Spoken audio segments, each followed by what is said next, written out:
Welcome to our video on reviving an abandoned car. Whether you're looking to restore a classic car or just want to fix up an old junker, we've got some great tips and tricks to help you get started. First things first, you need to give the car a thorough inspection.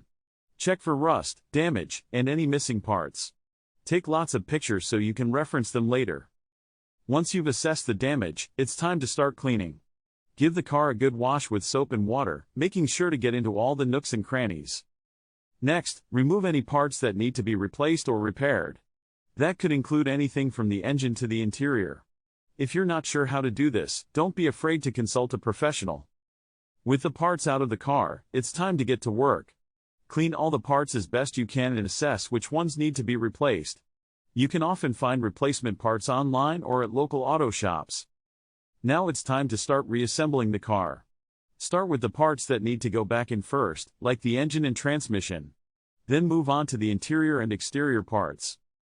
Once everything is back in place, take the car for a test drive. Make sure it runs smoothly and that all the parts are working properly. In summary, reviving an abandoned car can be a big project, but with some patience and know-how, it can be done. Inspect the car thoroughly, clean everything, replace any damaged or missing parts, reassemble the car, and take it for a test drive. Thanks for watching, and be sure to subscribe to our channel for more great videos.